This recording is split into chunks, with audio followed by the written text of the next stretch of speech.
Is recording? Yes. Yes.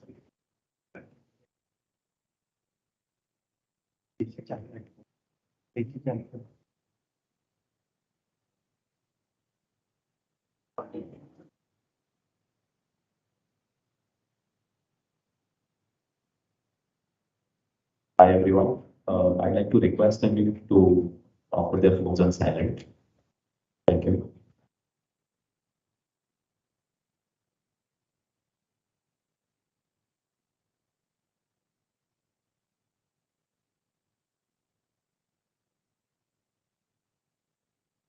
Good morning and a warm welcome to the Kamala Memory Lecture Series.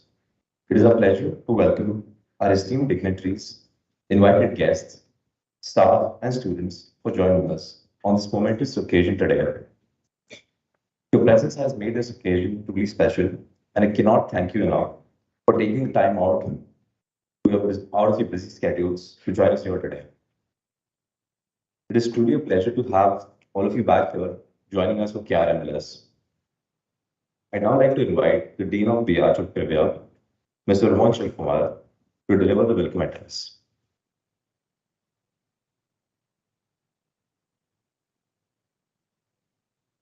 Hello. It has been a long time since we've had this physical KRMLS. So it's really a pleasure to be here and invite everyone to this event. It is also my pleasure to introduce Dr. Naman Ahuja to you as the keynote speaker at this year's Kamala Ahuja Memorial Lecture Series.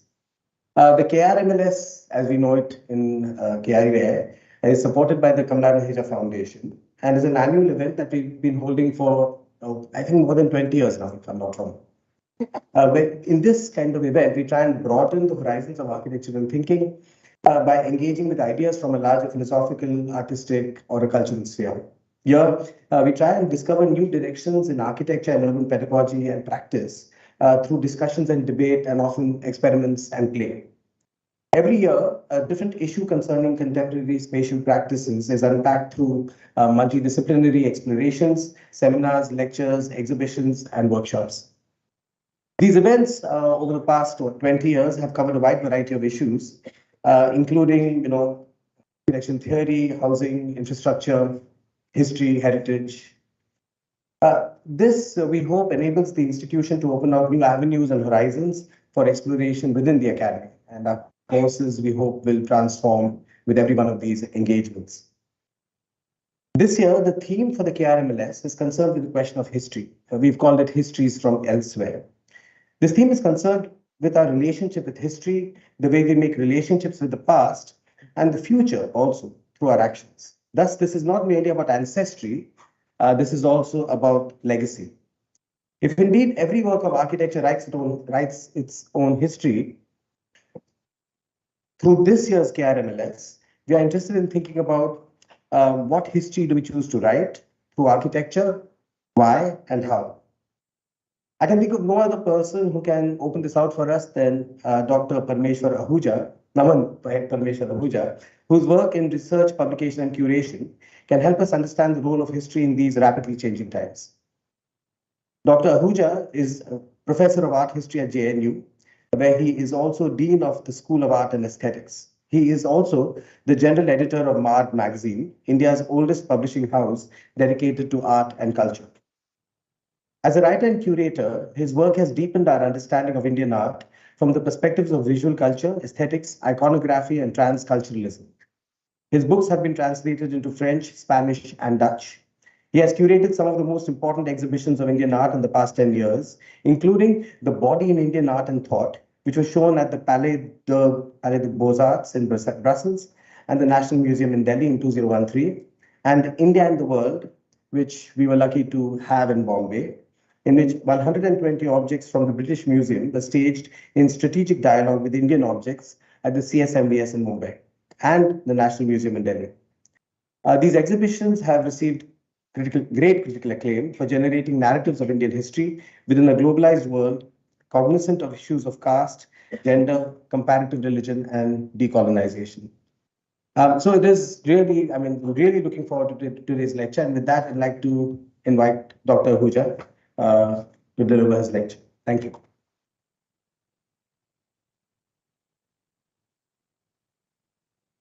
Thank you all very much. It's a great pleasure to be here. Your hospitality has been really wonderful. Each of you have really, it's been invigorating. As Rohan just said, I work as a curator, which means that I have to be able to translate ideas of history and objects that are lying in museum collections to the public.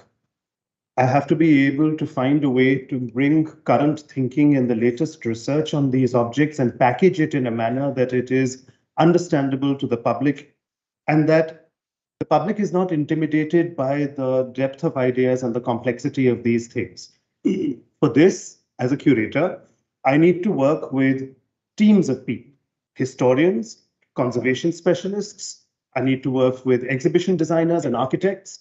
I need to work with graphic designers, photographers, in order to be able to make an entire project come together. It doesn't just happen because I, as a curator, have a vision that I wish to communicate to the public. I need to rely on a wide variety of specialists who need to come on board and need to all bring their disciplines into making that project come through. So the ideation stage that goes on for the level of a proper, the word curator has become a very loosely used word these days. Anyone and everyone is a curator. A curator's job is not simply thinking that, no, I don't want the walls in this shade of red, but that shade of red. I don't want the pictures at this height and that. It's not just that.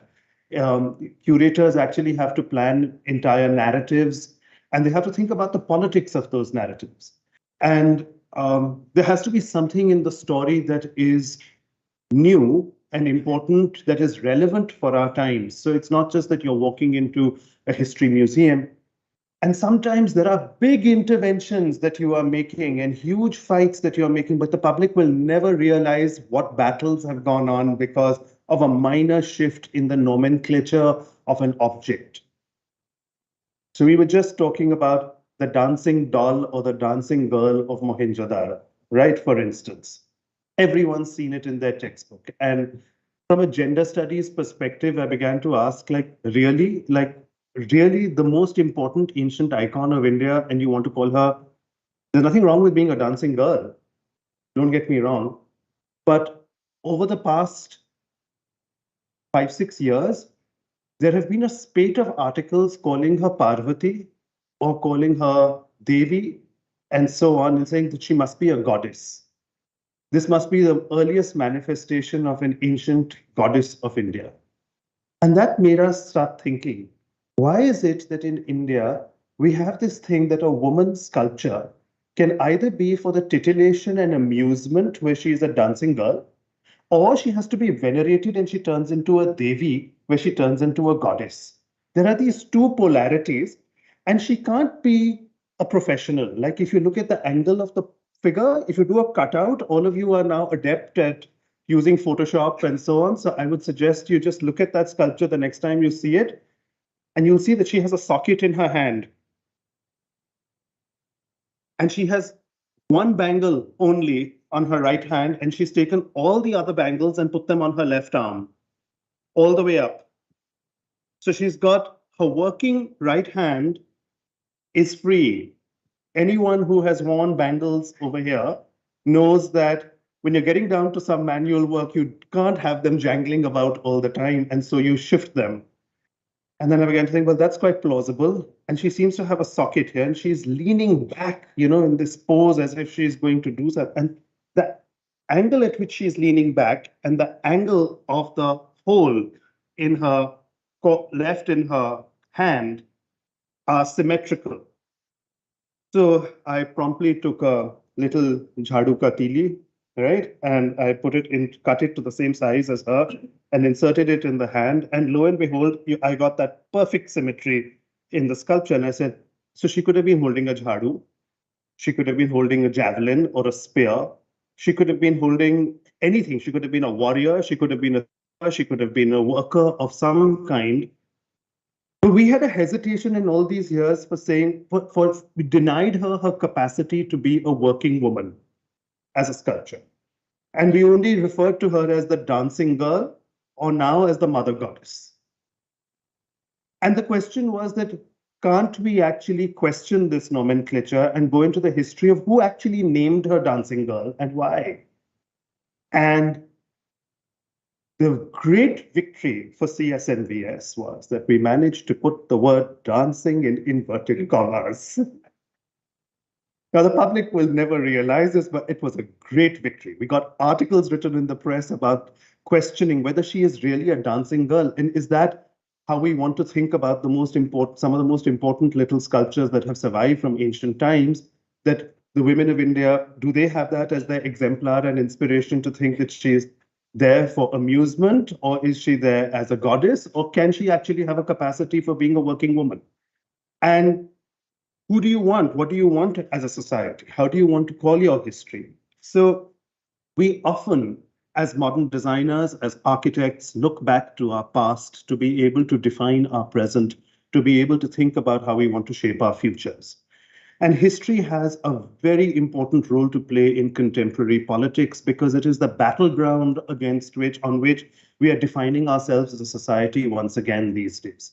Everything in the media these days is all about, well, it happened like this in Vedic times. And that's the justification for it. And you have to think that, okay, why are we is this a new phenomenon that we keep looking back to the Vedas to validate ourselves and get our self-worth out of it? Or has this happened previously?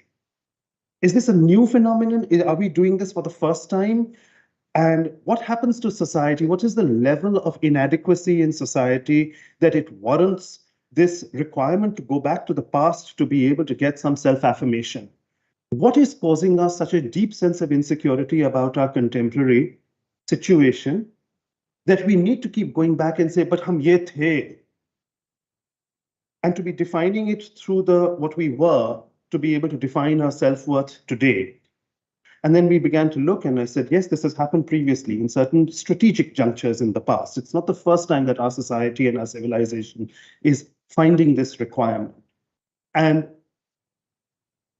each time it happens, history gets rewritten, it gets redefined to be able to pose questions and to make us get that self-affirmation as a society. So we began to see that if history is as important as that, then our exhibition making and reaching out to the public is not going to be of small implication.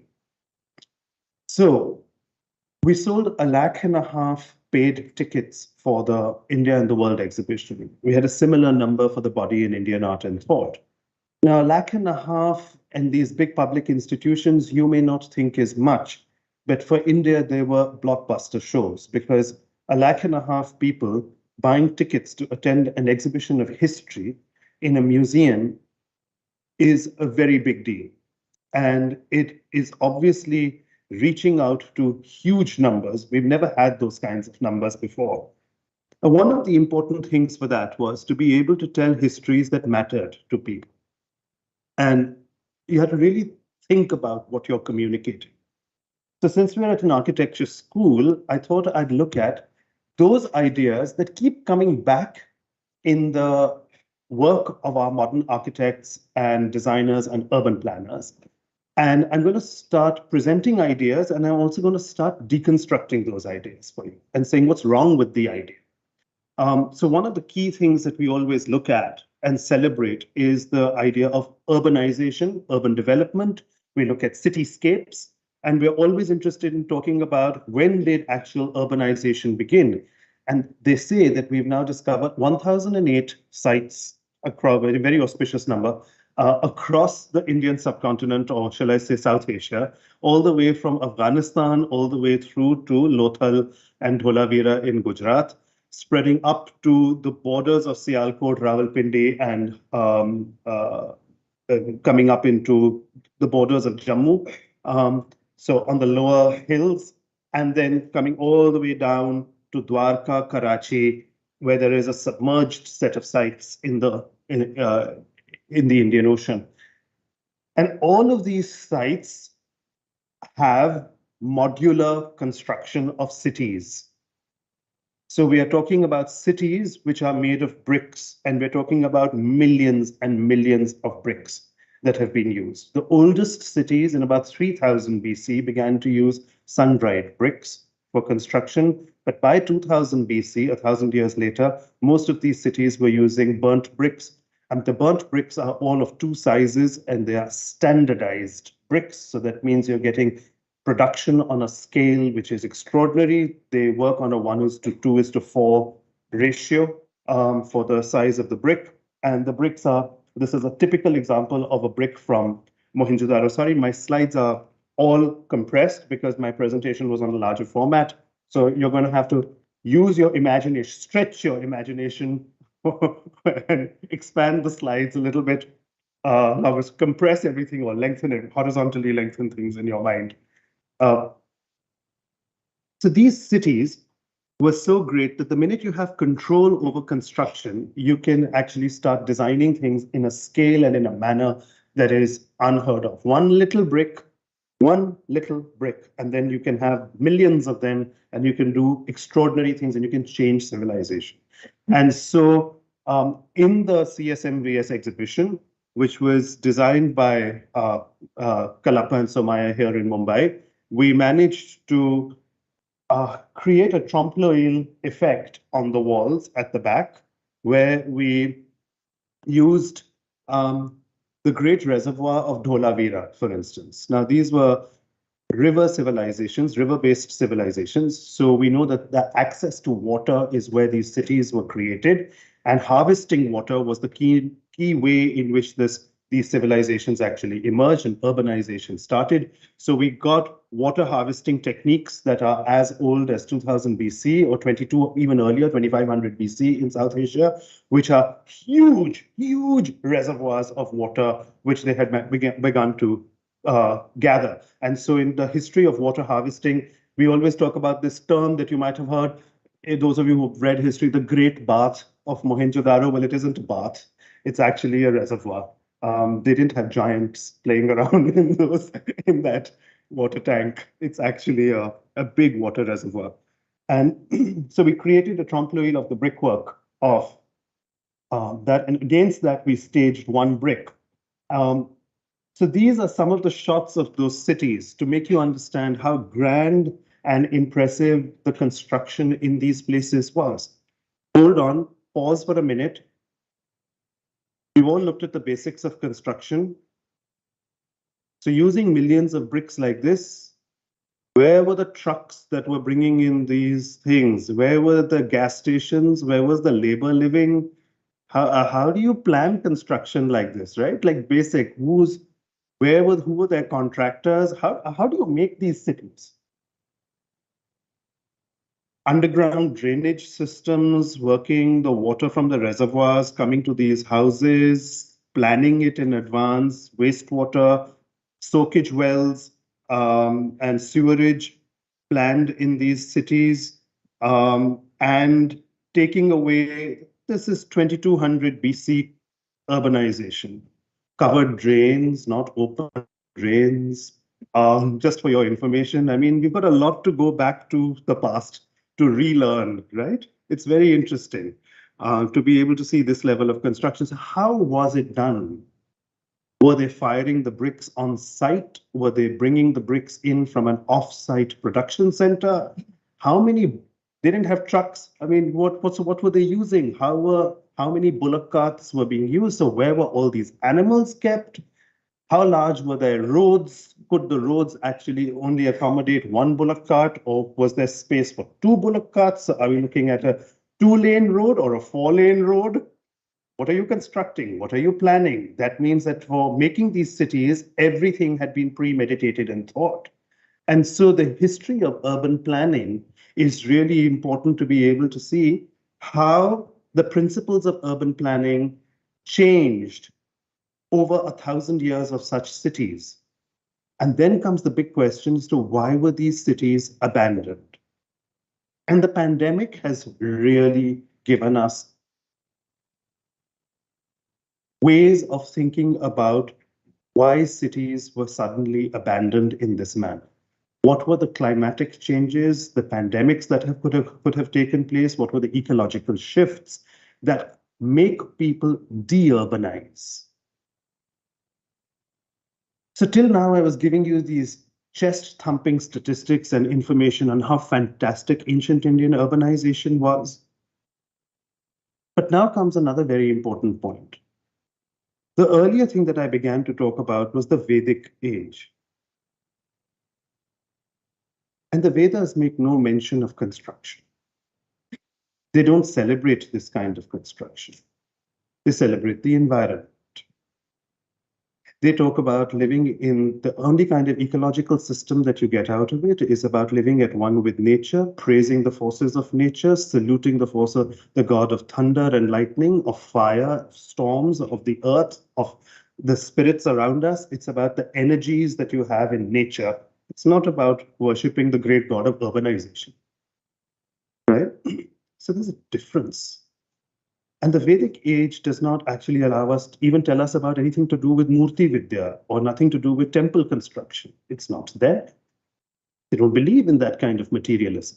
They don't believe in a material culture. And that's the lasting legacy. The lasting legacy is not these abandoned cities. The lasting legacy is actually the de-urbanized culture of India, which is what we have hung on to. So what do we want to celebrate as a society? Do we want to celebrate the abandonment of these cities which came along with the Vedic culture? Or do we actually want to celebrate the construction of these cultures? Do we want to study the action or the reaction? Do we want to study the antithesis, or do you want to hang on to the fundamental premise, which is urbanization and celebrating urbanization and progress? Was this progress or was that progress? Is ecological living out of an urban squalor and not living like this, is that progress? Or are you going to call this development and progress? What do we want to call progress? That's the key question. So in each gallery, we ended the gallery with a question. And we showed evidence on how we can question the past. Now, once these cities were created, the next main phase of urbanization after the Vedic age comes in what we call the early historic period. And then you get great cities like Takshila and Kumrahar, Bulandibagh in Patna, Patliputra. And you get Takshila and Patliputra as two examples of great cities that come up. And so you get, again, brick construction and vast cities that you can see as far as the horizon, as far as the hills go in that photograph. And once you know how to use bricks and you can know how to use clay and firing technology, then you can even make decorated bricks. You can make tiles like the one on the left, which is a beautiful tile, which is from about 400 AD. And it comes from Kashmir, from a place called Harwan, where there was a circular temple, and that entire temple's paving was done with these tiles. And every tile had a number, a unique number that was in the center of the tile.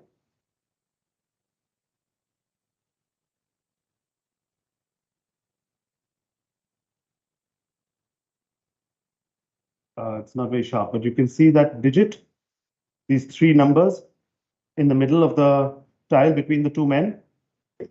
So that's a numeral that has been inscribed on it in Kharoshti. And it seems that every person, it was not just for the tile layer to know the sequence, it was also for the people who obviously had, the monks and others have had a fixed place for sitting in a certain order.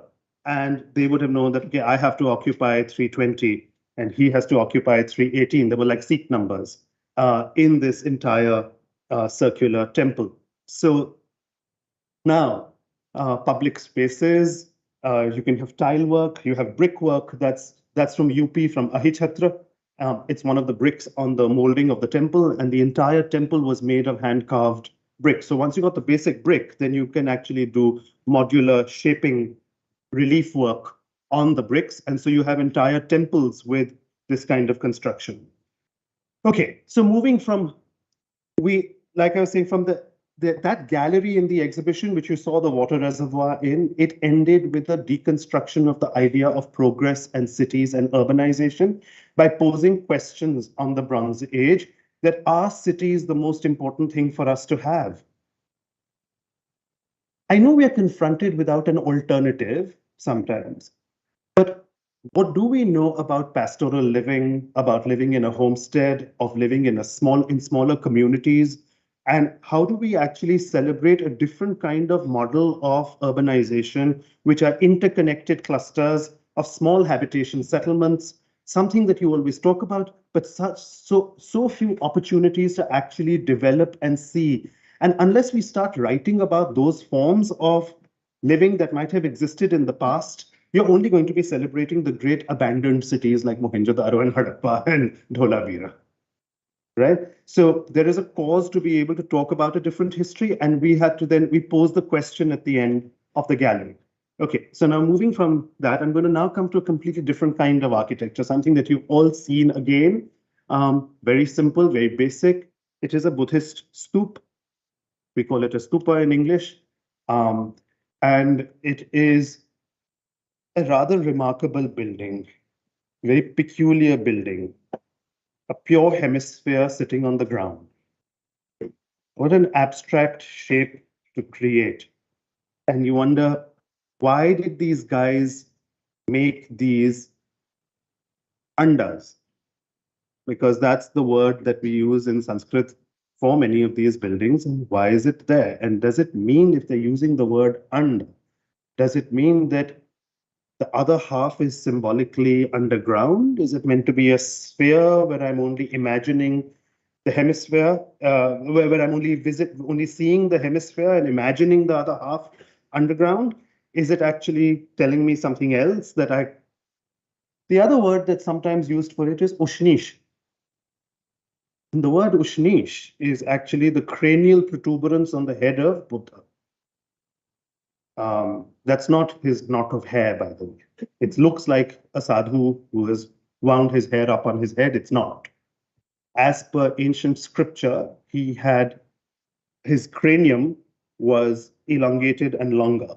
So he had a protuberance on the top of his head, and that's called his ushnisha. Now, ushnisha just means a capital, a capping element at the top of the summit of something. And so if you imagine this is the ushnisha, then that means the rest of it is inside. There's something underneath. The rest of the body is contained within the earth. So where's the body? And the body has been returned to the earth because these are sepulchral monuments, they're for the dead. And so it's a burial. And at the heart of each of these perfect hemispheres, right at the core, there is the relic casket, the reliquary, which contains the asthis, the ashes. And over it, they insert a yup or a pillar. And there is a pillar that stands on top. And so you get the line and the sphere as these pure forms that exist together. Now, it's a very bizarre building because you have a construction of a building that you can't use, like you can't get into one of these. Even a pyramid, which is also a pure form, which is interesting, also a funerary monument in a different part of the world. But at least a pyramid you can get into, no? Somewhere, some rasta there is. But what do you do here? You can't get into this building. And this is quite interesting because to think about these, so architecture can be made, that means for can I say non-utilitarian purposes, for purely symbolic functions? I mean, it is performing a utility. It is storing the ashes of the monk. It has some utility, but is the scale of the building commensurate with the utility? I mean, were there no other way of storing ashes? I mean, all over the Christian world, there are churches which have reliquary after reliquary lined up in them, and it doesn't have to be in these brick edifices that you cannot enter, brick and stone edifices. So that's quite interesting to see this form of architecture. The brick building has a fence around it, which we call a Vedika. And that sort of performs a role also like a symbol of fertility and pregnancy, because it's almost like a pregnant stomach, which has this mekhala or this girdle around it. And this pregnant stomach, which contains the germ or the seed, because of course, in a circle of sansar, one of the other ways of interpretation is that death is only a seed for the beginning again. And so if the circle of life has to go on, then this under is equally a symbol of regeneration. So there are ways of thinking about this particular idea. So this is a kind of relic casket that lies within a stupa. And then that brings me to the pillar that often stands next to this. There are actually three elements in this slide. Right in the front, you have steps going to a water reservoir. Then you have the pillar, Ashokan pillar, and then you have the hemispherical stupa, which people have been stealing bricks from, leaving it a slightly bell-shaped form. Stealing bricks from old stupas and using them to make new things is a very standard practice in India. The Maharaja of Kashi, for instance, Kashi Naresh once said that, oh, people have forgotten about Buddhism, right? So there were these big stupas lying in Sarnath. He said, somebody's very kindly left all these bricks on my land. I need some for my palace. We'll just pick up one of these mounds. And so Mauryan bricks were used for one wing of the Kashi palace in Kashi. So if you look at the palace in Kashi, it's an 18th century palace, but it's got Mauryan period bricks. So it's a fascinating amalgamation of things. So when you go to the Kashi palace, you'll actually, it's mind bending because you say, okay, these are Mauryan bricks, but the architecture is 18th century. So it's quite interesting to see how these things are amalgamated and reused. So here we get these pure forms and fundamental elements of architecture all together, which I'm going to now get into and start looking at these. Pillars are my third example that I want to talk about. Pillars are of fundamental basic element of architecture. So you can't have a lintel post. And so if you need to start any, but pillars can also be for a different reason. And these pillars that I'm going to be focusing on are not made for a structural purpose, but are pillars that are made as monuments. Again, pillars that are being made only for a symbolic function, just as monuments in themselves. The interesting thing about them is that they are so extraordinary, right, like the pyramids, that every generation of person who has encountered them for the past 2,000 years, you've all seen these pillars, Ashoka's pillars, everyone knows about them. So all of these pillars, if you look at it, it has inscriptions all over it. So it has some inscriptions on it, which are famously in Brahmi. Then some, which are the ones that are found in north of Mathura, or I should say northwest of Mathura, are bilingual with Brahmi and Kharoshti. Kharoshti is a very interesting script because it derives from Aramaic and it is read like Urdu from right to left, whereas Brahmi is written from left to right. So you get bilingual inscriptions like a modern street sign, where you get one type which is going in one direction, type which is going in the other direction. And then the ones in Afghanistan, in the Northwest frontier, in Kandahar and places, have three scripts because they even have Greek on them. So there is a requirement to communicate to a multilingual population by a monarch from one part of India in Pataliputra, who needs to be able to communicate to a diversity of people. Now, apart from the three language inscriptions that they have from ancient times itself, some of these pillars were then later inscribed again. So when the Gupta kings came to power 700-800 years later, they found these extraordinary monuments, these pillars all over the country, and they decided to appropriate them. And so they put their inscriptions on them. And then by the time the Mughals came, like this one in Allahabad, that central band that you see has an inscription of Jahangir on them. The Tughlaqs, before Jahangir, when they found these such extraordinary monuments that they couldn't understand what they were. So Firoz Shah Tughlaq famously brought the one from Ambala, a place called Sug, in Jagadri district, brought it down the Yamuna to the new mosque that he had constructed, which was at Firoz Shah Kotla in Delhi. And he brought it down the Yamuna, and what is the ring road of Delhi was where the Yamuna used to flow. It was brought down the Yamuna on boats and rafts, and then it was hauled up and taken to the top of the mosque and put as a pillar right on in the courtyard over there. So these things were shifted around because they were such remarkable achievements. What's remarkable about them? Well, some of them, as you can see over here in this historic photograph, if you look at the scale of the man, the people tree, and the single shaft of stone, one piece of stone standing on the ground, that size. Just look at the scale. So that means you have to find a quarry which is going to give you a piece of stone without faults that is going to be able to stand that tall. Now, what's the engineering? You can't just take a pillar and put it on the ground, right? So you've got to have at least a third of the pillar underground because there is no platform and reinforcement that's keeping it there. So it's just buried deep enough into the ground to be able to stand there. So that means what we are looking at is about 2/3 of the pillar. At least 1/3 of that pillar has to be underground. So that's the single piece of stone that has been quarried to that size. And then it has to be transported. And so the transportation, we found the quarries. The quarries are at Chunar, south of Banaras. And then it has to be transported for hundreds of miles. And you think about the kind of engineering that is required. The site I've been working at recently is a place called Lumbini, which is about 2 hours away from Gorakhpur. And it's the site where the Buddha was born. It was so sacred that the Emperor Ashok had 3 pillars. Now, how did these 3 pillars reach Lumbini from Chunar? There is a theory that the sculptures on top of these pillars might have come out of a different quarry at Pathosa, which is near Allahabad. But how did these pillars actually go? All the pillars themselves reach this distance. So they were transported on the rivers.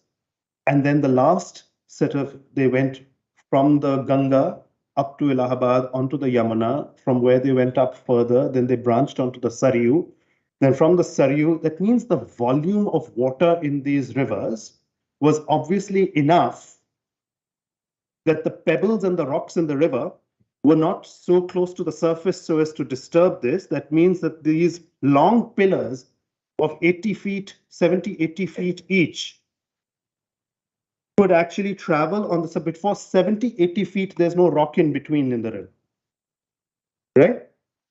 That's the logic. Otherwise, how does this river move? How does this pillar move on the river?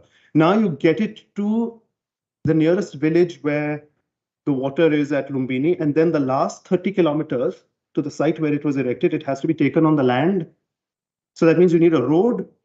And how many elephants and horses do you need to be able to move on that road? Now, the weight of this pillar is such that if the pillar is moving along and the path moves, the elephants on this side will just lift up with the pillar because the balance of the pillar has gone in one direction. Are you going to take the pillar horizontally? Are you going to take the pillar lengthwise? How are you going to physically move this piece of stone from 100 kilometers south of Varanasi to these places like Ambala in North India? These are not small jobs. And hardly anyone has actually written and thought about the logistics of the construction technologies that are involved in the making of these things. We keep looking at, so I think some of the old writing about this, which was quite remarkable, I find this picture very evocative, an Indian getting to touch his past, because it was a photograph that was taken when at the height of the colonial era, where all these things were being excavated. So I've been talking about these symbols. That's at Feroz Shah Kotla on the left, on top of the mosque, where it was retransported. I'm not going to get into all of these things, but I just brought this slide only because I've been trying to use quickly Hindustani or Sanskrit terms to refer to these things in my talk, because when we communicate these elements of architecture, this is the way I was taught, that you have an entablature on a column with a cornice. There is a frieze, there is an architrave and a capital. There's a shaft of a pillar, it has a base and it has a plinth. Now give me the Sanskrit or the Hindi or the Marathi or the Gujarati words for all of these things. And don't tell me they don't exist, because they do. That vocabulary exists. It's just that we haven't been using the vocabulary enough. And so there is architectural parlance for all of these things. In fact, it's so extensive, the amount of linguistic diversity, that the question that I posed in the recent Marg, the editorial that I wrote for the volume on Indian temples, on ways of thinking about Indian temple art and architecture, was that when I start reading the Gujarati Shilpa Shastras, the amount of vocabulary that they have, and I read the Tamil Shilpa Shastras, the Manasara, for instance, and others, the vocabulary they have. Now, I have to think in terms of a 10th century pilgrim, or a 10th century, let's say a 10th century patron who's living in Karnataka, some third location. They have their own vocabulary. Now, when he is communicating with his builders and his contractor, and he's saying that I want my capitals to be like this, I want the shafts of the pillars to be of this order, I want that order of architecture for this, and he's mixing and matching ideas. Which vocabulary, what is his vocabulary that he's using? Is he using the Sompura Gujarati vocabulary, or is he using the Tamil vocabulary, or which vocabulary is he actually employing to be able to commission these things, or is he a polyglot? Does he know so many languages that he is able to actually understand that my builders from Gujarat are going to use this terminology, and when they use this term in Tamil, it means that term. And these are important considerations because we keep thinking of English as the mediator today, but we have to think back as to what is the mediator then. Because these were people who were commissioning like this, and they did have these great volumes on architecture that they were employing. And the amount of vocabulary is actually really intimidating.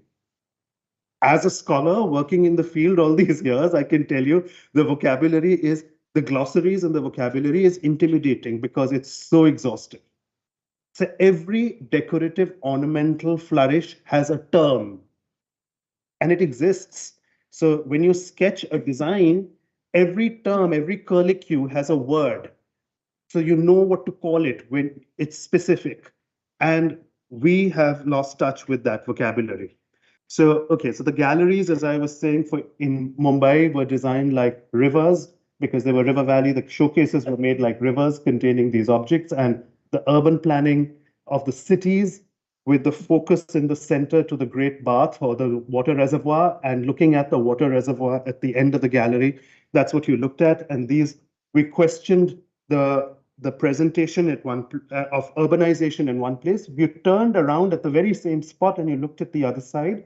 And now you're coming through a colonnade, and we deliberately used graphics of the colonnade from the Maharashtra caves of Bhaja, because the Bhaja caves employ a variety of motifs that come from different parts of the world, which are pulled together to be able to make a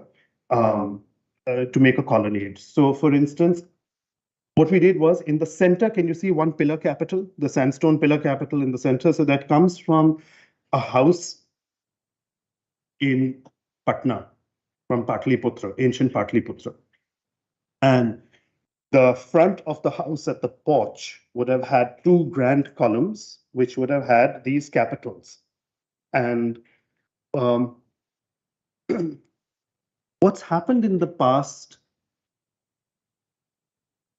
100 years of architectural writing in India, on India's ancient architectural writing, has been, there's been a huge fight against colonial writing, to say that everything came out of India and everything was invented in India, and as if we were a civilization that was we were impervious to influences from all over the world, and we were never globalized.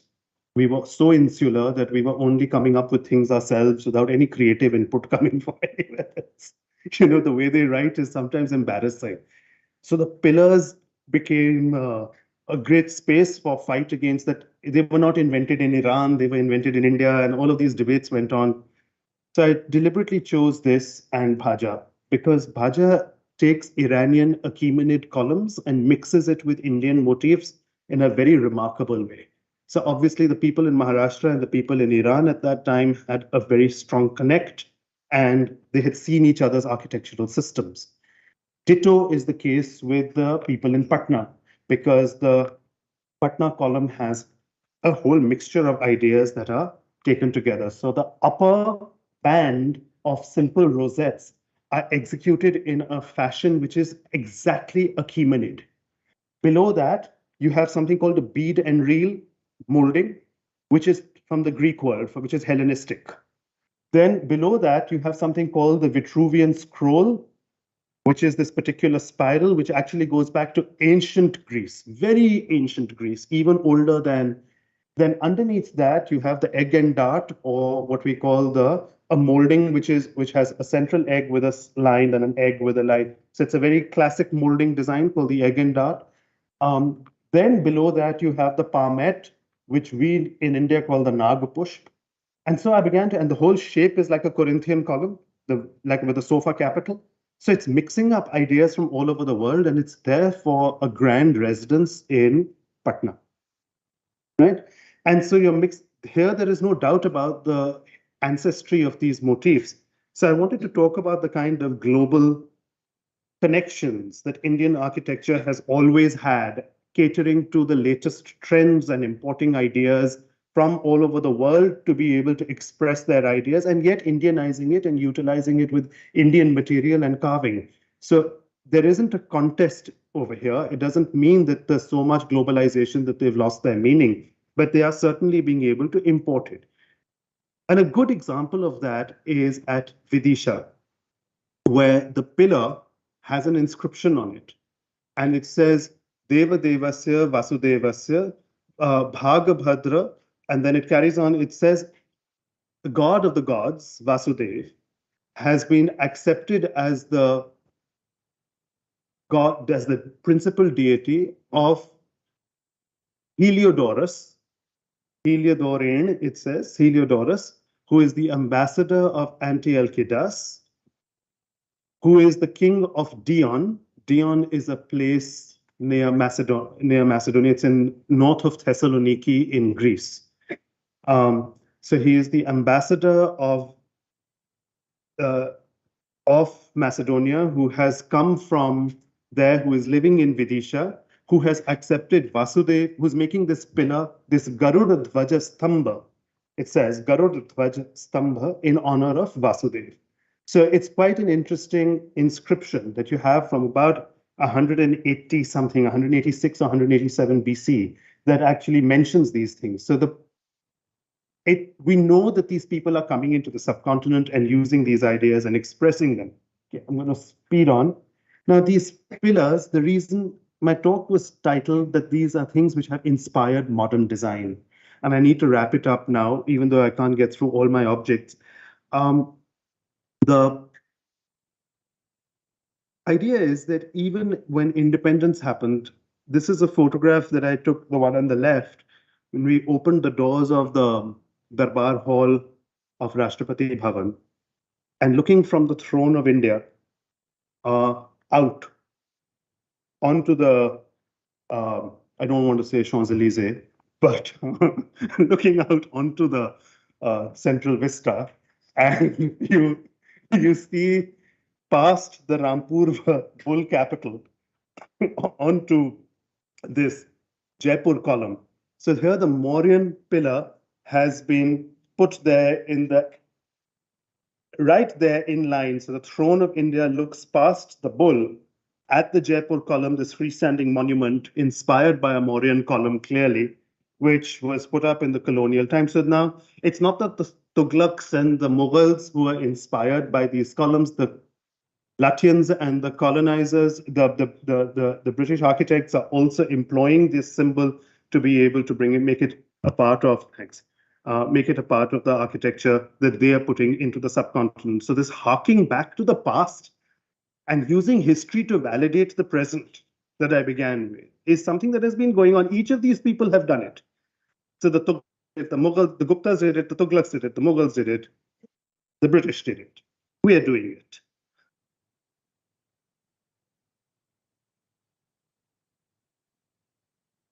Okay, I'm going to skip stepwells because we don't have time to talk about the stepwells today. I'm so sorry. But water harvesting and living around roots, we've now been mapping stepwells all across the subcontinent. And we've been seeing the extent of stepwells and seeing the roadway networks and caravansarais and communication networks of India in relation to stepwells. but we're going to have to skip that. I'm going to come to this object now, which is in the gallery. You can see through the archway, you'll see a red panel, and that's a red textile that is at the end of this. Okay. Okay, thanks. All right. Okay, stepwells. Guys, will we? Okay, step forward. Okay. Well,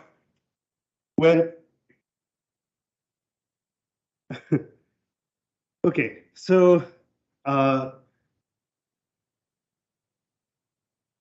think one of the most unique forms of Indian architecture that modern designers keep going back to because they're so inspirational is the idea of a stepwell.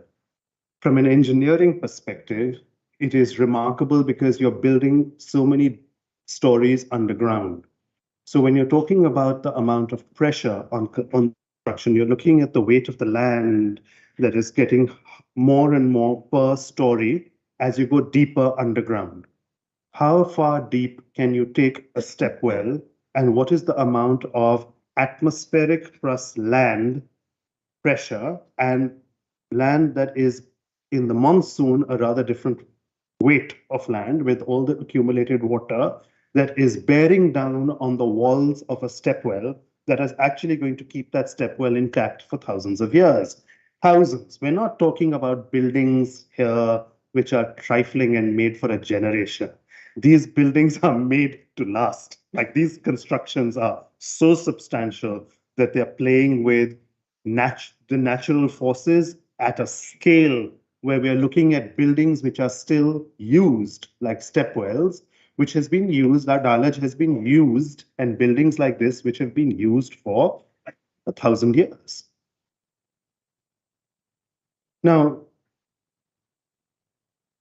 we keep talking about the ambition of architects as being something unbridled, which is constructing on a level and thinking about civilizational change. And I don't think anything exemplifies this better, more than the little Harappan brick, however remarkable the invention of bricks may have been and whatever it was. I don't think anything has done this quite like the way water harvesting mechanisms do. And so thinking about soakage, water harvesting, and methods of using the water harvesting also has to make us think about communities, right? Immediately, because this is utilitarian construction. And we also have to think about social stratification and the social histories that work alongside these stepwells. Who used these stepwells? Who had access to them? With so many caste regulations about who can drink from which well, who has access to which water, one also needs to start thinking about these wells, not just in terms of what they enabled, but who they forbade from coming to the site. Who did they prevent? Who did they exclude? What were the compromises being made at these locations? What about animals? So I keep, when we first read, the reason I mentioned these caveats immediately is because we always start talking about caravanserais and routes of travels, and we always find that there are stepwells. So if you start looking at the major routes of exchange of civilization between East and West, North and South, going from literally from Afghanistan or from the border of Iran at Balochistan to all the way through to Assam or to South India, there are extraordinary numbers of wells and stepwells. It's not just a phenomenon in the arid climate of Sindh, Gujarat, Rajasthan, Punjab. It's not just there. They're across.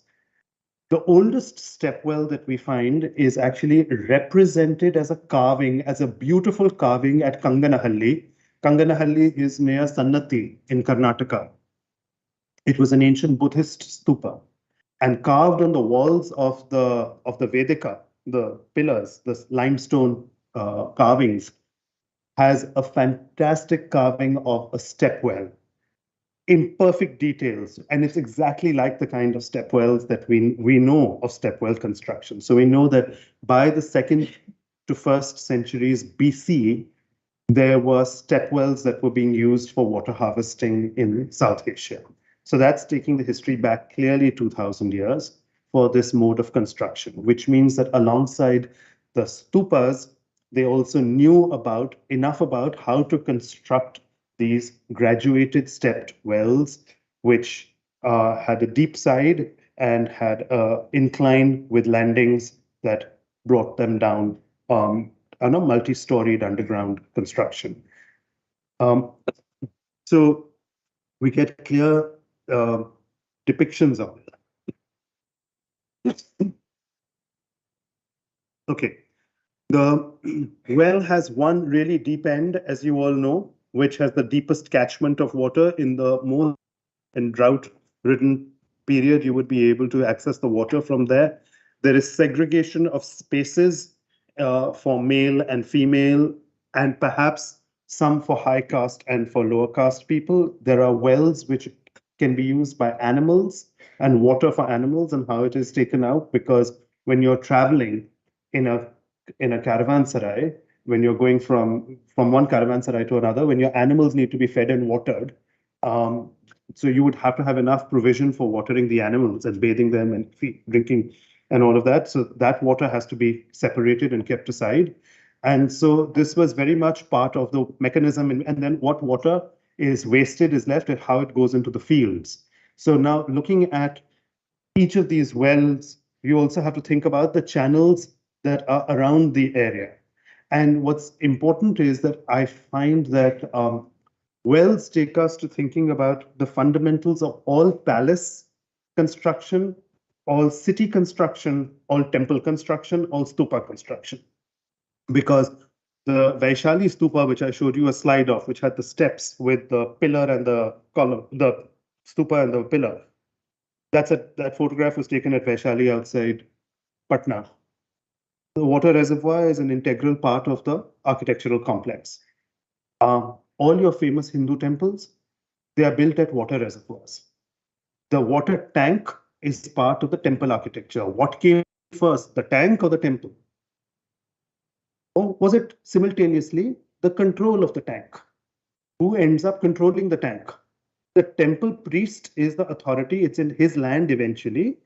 And the temple priest is commanding the water tank.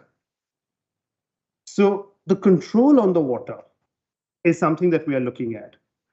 Revenue systems of India, between the Brahmadaya Agrahara land grant system, the land that is owned by the temple is subject to a different kind of taxation regime compared to the lands that are owned by the king. The king's land have a different kind of taxation system. The taxation system, the responsibility for irrigation of the land under the temple was the best land which fed to the water tank. So the water tank actually connects to the irrigation canal system that actually, so you've got a spring, you take control of the spring, you put the temple, you have the social control, societal control over that. You have your own land, which is irrigated by that. You put in the irrigation networks and systems to control the land, which is linked to that temple, and it pays a certain tax to the exchequer. So you have a system of entire revenue control of the land, which is based on your water harvesting mechanisms, because the availability of water is going to ensure the productivity of the land. Now, these are systems of social control and revenue collection that have been in place for a very long time and need to be understood that water harvesting in South Asia is not something which is so small and incidental only from a climate control perspective and a drought-ridden thing. The entire economy depended on this.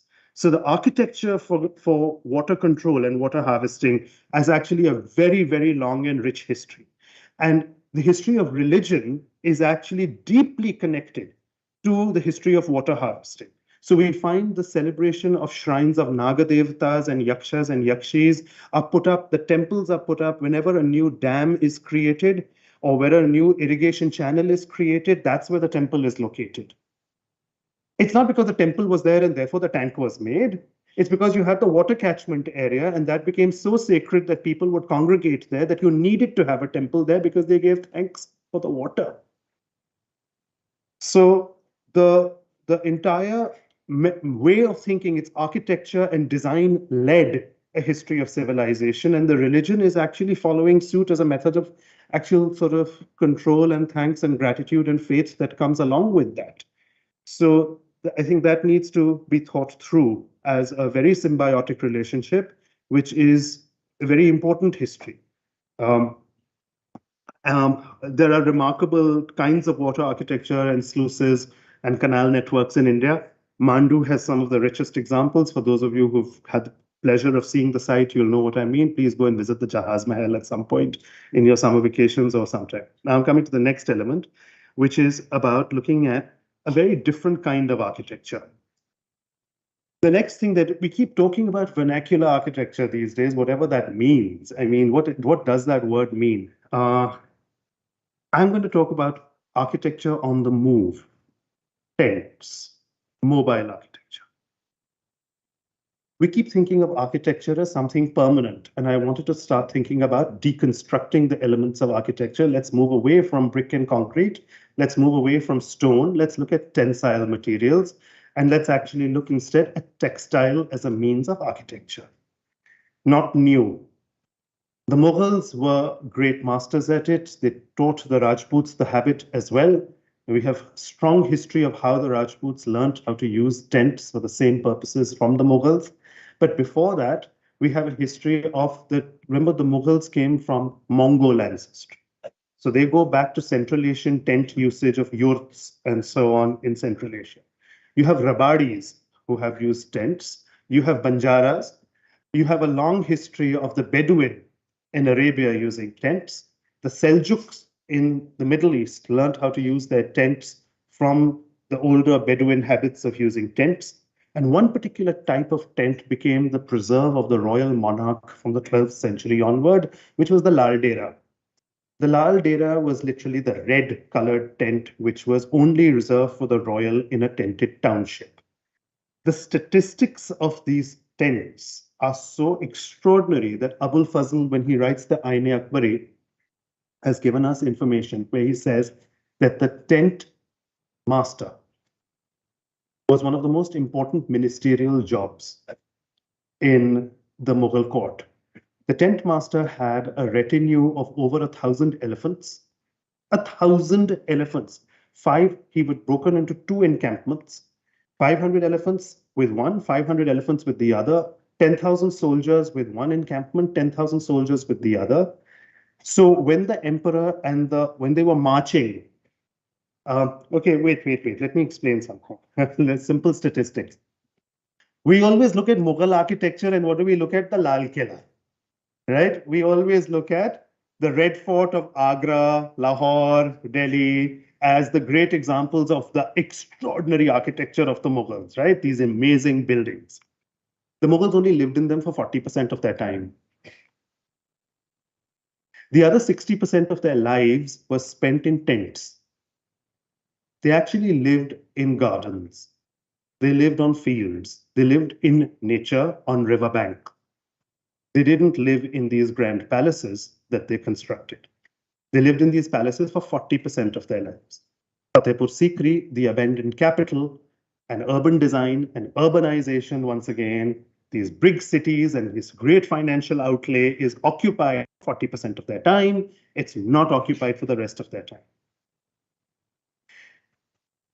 These were mobile cities. These were sovereigns on the move.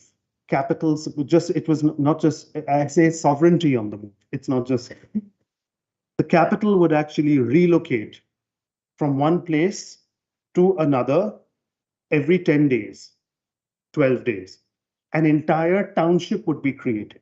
While the king was in one place, in a camp for a week, the other unit was creating the camp 15 or 20 kilometers away at another location. The king would leave on the horse, and the entire the court would move.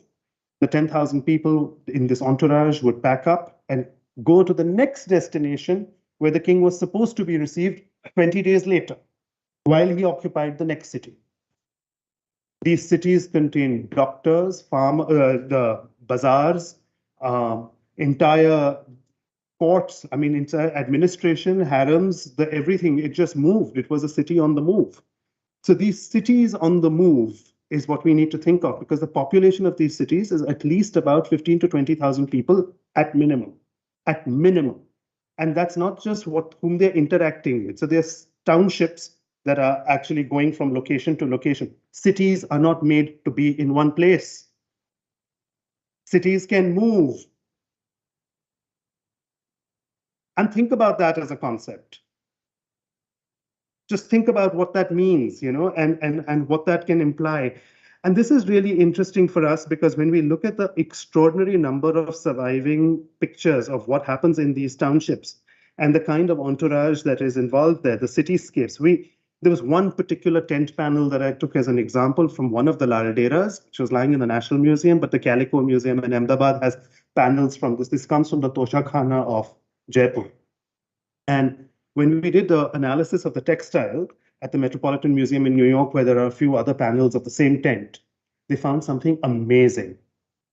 This tent is made in about 1680, and it was dyed red. It's made out of velvet, and it was dyed red by first dipping it in lac. Now, what is lac? It's the dye that you get from an insect, very commonly found in India. It gives you a resin, which you sometimes use for jewelry to make bangles, or you make products out of it, you stuff it inside kundan, you make all kinds of things out of lac, but the red colored resin is also used as a dye.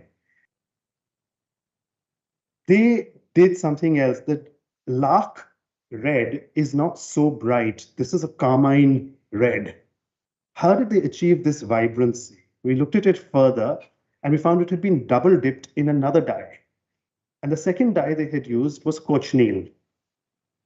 Now, cochineal is a dye which is derived out of a South American insect found in south of Mexico into that region. It's not found, that insect is not found in South Asia. So South American dye had reached Jaipur by 1680 when this textile was being made. So cochineal was hugely expensive. Not only did it give them this vibrant red that they wanted, but they must have imported a huge amount of this dye. Insect dyes have another great quality. Other insects don't come and eat that fabric. So you've seen the bahis and the pothis in our libraries, all your red notebooks. Yes, the red notebooks. Now, these days, they're chemical dyed red only for symbolic value. But traditionally, they were dyed with insect dye. Right? You boil up the insects, and in the vat of the boiling insects, you put in the textile, the fabric, and now all other insects. And in a country where the biggest problem with our libraries has always been termites and silverfish, they stay away from boiled up insect juice, right? Because they don't want to come there. So it acts as an insect repellent, apart from giving you smart red notebooks, right? So this was one of the reasons why this tent has actually survived, right? The Laldera has survived so long. And they make us think about interesting things, because I thought immediately that this has survived because it must have been the deluxe interior of the tent. No, Naman Ahuja, you're wrong. This was actually the deluxe exterior of the tent, with dust and rain and so on falling on it. Because the super deluxe interior of the tent was a woven brocade that was on the entire interior, which was just shades of gold with gold lotus, golden pink lotuses on a golden ground, or golden moss green on a gold with golden pink. That's the interior from one of these tents. So it was in different shades of gold. But by the time we reached, so we have a history of interior design that was made about 50 years earlier, 50, 60 years earlier than this one. This is the actual interior of, by the time the Rajputs inherited it, where they used the red on the interior rather than the exterior. So you get the interior of the Laldera here in Jodhpur. And you can see that over here, where you see that the exterior has become this white thing, and the interior has become red in a Rajput court. So they've reversed it. Interior design fashions change. But the most important thing is what were these tented townships called? What's the word for them? I keep coming back to vocabulary. The word for a tented township is an Urdu. The Mongol word for these tented townships was Urdu. These tented cities were called Urdus. And so Urdus were places where different communities came to live together, migrants. The township was migrating, but the people it attracted were migrants. And the migrants who were coming to live there created a culture of their own that was so powerful that they created a language that they began to speak together. And therefore, the language of a tented township became the beautiful language that we use, right? And so the history of language is associated with the history of mobility. And so I would like to think about the importance of thinking about histories of cities on the move and what they actually enable us to see as a social historical context. So just something for you to remember. I also want you to remember that when we talk about urban planning, how convenient, no? 50 years later, you don't like the layout and the plan of your city. You tell your architect or your tent manager that, no, this time, let's put the soldiers on the western quadrant and let's actually move the king's capital and quadrant into this area. Let's reconfigure the plan in this way. 15 days later, we are living in a different kind of city. We see how that city works. 15 days later, this doesn't work. We try out a different city. You've tried it out for generations. By the time you come to making Fatehpur Sikri, you've got so much experience. You know what to do. You're not sitting with models and planning it, and you're certainly not sitting with drawings like just all the time. You're actually planning out entire townships, and let's put 15,000 people in it and live in it for 1 month. See if the city works. How's that for sampling? And for all of you, just to understand how to think about these things. So it's quite interesting to think about architecture and how these things were also practice grounds for thinking about planning. Because it's a very powerful thing to think about these mobile cities, these temporary cities. Okay, the darling of modern architects and designers is, of course, the Jantar Mantar. That's my last case study, and I'm going to end with that. All modern architects and designers constantly seem to hark back to our plans of the Jantar Mantar because the lines of the Jantar Mantar are so wonderful. It's another kind of architecture, right? These are buildings which are actually mathematical instruments. So they're not buildings for the sake of habitation. You're actually constructing using principles of architecture for the construction of mathematical instruments. You're building for a completely different purpose here. And therefore, this makes us think about something else. A mathematical instrument requires extreme precision, not jugaad. And yet the habit is that when we talk about Indian architecture, we seem to have taken on this thing about, yeah, ours is a jugadu culture, you know, we just make it all happen and make it work. No, we don't. No, we never did. We may have had to, but we can also make mathematical instruments with such precision that they can be used for actually working out precise charts. And I think that is an equally empowering exemplar from the past that needs to be enabled, not just a history of jugaad that we've started celebrating in our exhibition making. You know, there's lots of exhibitions that have gone on in the past 20 years on the theme of jugaad and make do, and how we are so adaptive and so creative in our ad hoc nature. Yes, we are. We can be very creative. I'm not denying that. But that doesn't mean that everything in India worked on the principle of jugaad always. You know, there were these instruments that were also being made. I deliberately chose these pictures by Henri Cartier-Bresson that were used by Mulk Raj Anand in one of the early margs when it was still called the Modern Architectural Research Group, which Durga Bajpai, Mulk Raj Anand, Minette, and Anil De Silva set up together over here, when they began to think about, in Bombay, thinking about community housing for the first time, thinking about issues of what was going to be the nature of India and how architecture was going to actually form and create the spirit of India. And many an architect over the years has written for Marg, from giving Corbusier space to explain his manifesto at the first instance to very many illustrious people's archives are preserved in the history of Marg. And Marg still produces this kind of content and huge amounts of documentation. Of all the Jantar Mantars that survive, the 5 Jantar Mantars in South Asia, the one that is my favorite is the one in Banaras. Because this one, there was no land left in Banaras to build a Jantar Mantar on the ground. Unlike Jaipur, Delhi, Indore, where you had land. This particular Jantar Mantar was built on the rooftop of the palace. And it's quite interesting to see that how the roof was used for his stargazing, for the king's stargazing, even as he was on the banks of the Ganga, which you can see in the background. And so it is one of the most exciting of the Jantar Mantars. When you go to Banaras, please make it a point. Nobody visits this palace and this Jantar Mantar because they're always at the temples and looking at the Aarti and so on.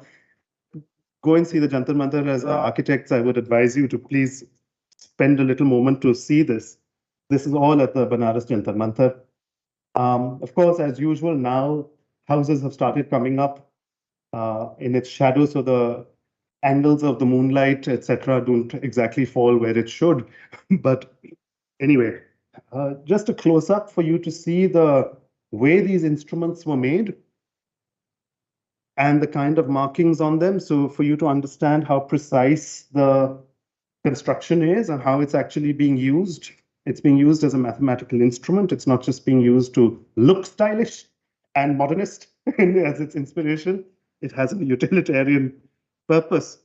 And so I'm going to end with just this slide with some of our more recent architectural historians who've been writing in Marg, looking at the work of Doshi and Correa, for instance, and seeing how they have employed examples from the past to be able to harness their design vocabulary for India at the moment. And I'm going to end with just one question, even as I look at our own pages from more recent Margs.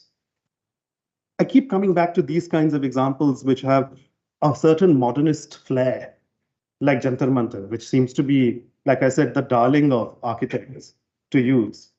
But there seems to be a horror and a hesitation for using the ornamental vocabulary of India, which we don't know what to do with. The Hoysala flowers, the carvings, the elaborate nature, the fact that our temples were never monochrome, however much we may think that the stone temples of India, never. They were like the gopurams of those temples. They were always in technicolor, polychrome, garish, like they were bright. They were never meant to be just this pristine one color of granite or one color of sandstone or marble. They were very rarely like that. They were usually all painted. And paint completely changes the mood, the texture, the feeling of these sites. And in our modernist minimalism, we have a fear of being able to embrace this idea of so much decoration, so much polychromy, so much ornamentation. We don't know what to do with it. And so there are certain episodes of the past, which from a formal style perspective also, we tend not to know what to do. We don't know how to embrace that and use that in our contemporary design. I'm just going to leave you with that because I think that's something that needs some thought and revision, perhaps. Thank you all very much.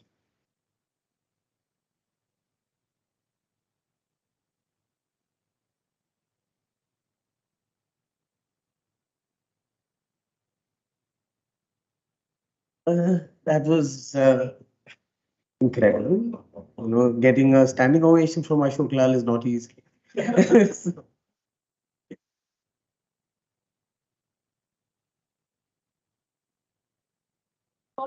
yes, give the We don't microphone. We don't know how to employ it. That's a very good point. We don't know the language. Yeah. We don't assimilate. Yeah, we don't know what to call it and how to use it. I think that is part of the reason.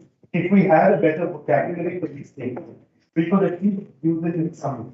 It is beginning to happen. The other thing which I was most talk about Indian ornamentation, we want to bring in Indian elements in modern architecture. We tend to resort to another few cliches. We use either jalis, or we tend to use sometimes nowadays I started seeing like with the Bombay airport, T2 and all paisley patterns a lot, the I mean, you know, and it's begun to be used even in carpeting and in upholstery and in interior design. And but in the 1950s, Madras checks, stripes, pick cuts, abstract Indian textile designs, Naga textiles, etc. It is in a very big way with a completely different design vocabulary that was being utilized even for the interior designs. To give it an Indian touch, but a modern Indian touch that was using inspiration from a completely different set of, even for upholstery and for furnishing. It wasn't only reliant on paisleys and things like that. So you know, there were these things, but it's not being done anymore. That's also possibly the possibility of the colonial mindset that they were required to think beyond traditional to be able to integrate ourselves with the body, especially the colonial thing. So is that also a prominent reason why we don't want to look at it in that sense? I think that might have been the case for some architects at some point, but I think the kind of creative energy and the global connections that we now have is certainly not the case. I think that might have been the case for the PWBs working in the 40s and 50s up until, at that time. And the creation of the model towns in Lahore and in Delhi and, those things that were being done at that time. But I don't think that's the history of architecture now. That was in the early years of the coming of cement and new construction in South Asia, which was using cement, the manuals that came to look at how to use it and what to construct, and those were the building types that were really coming out. That was one generation gone, and the connection is worse. Use the mic. Srinivas, use the mic. I think it's on. Try the other one. Yeah, but that was an important phase, around the 30s, the transition time. Probably that was one generation lost in terms of the architecture what we thought about this. This connection has changed. And then, of course, I'm not too sure the architecture that we started teaching in this country obviously had a huge influence from Europe, from where our seniors had come and trained. That's really kind of a formal setup of teaching architecture because, in my opinion, it was always a craft, not a profession. So you practiced it that time in that sense when we taught it. So that could be, is that one reason why we lost that connection and continue to do so now? In general, it is very hard and very tough, even if you ever try to use surfaces which are heavily ornamented surfaces or with a lot of relief work. Even learning how to use ornament, using pattern, it's not easy. You can't just go plonk it in. Learning how to use pattern well requires a lot of thought on being able to know what patterns can be contrasted with what, how much movement you can balance, and what do you do, how you can delineate with paint, how you can change it with color, how you can mute it and those kind of things. I think the practice of knowing how to use pattern is something that we don't know enough. And there is a disconnect with that because not enough energy is spent on actually learning how to use pattern. So that needs to certainly be enhanced. The way the formal training in that develops, then so will the appreciation of those who in the past had used a lot of pattern and ornament. Just wanted to add the thing. In Hyderabad, street is called the Select. Right. Which where the origin camp. Yeah, I'm really sorry for having to cut this short. We must, yeah. But unfortunately, we really should. Naman is around, so I'm hoping that we can have many more conversations with him. Thank you again, Naman, for that. It was incredible. Thank you very much. And we'll see you all back here in 15 minutes. Yeah, thank you.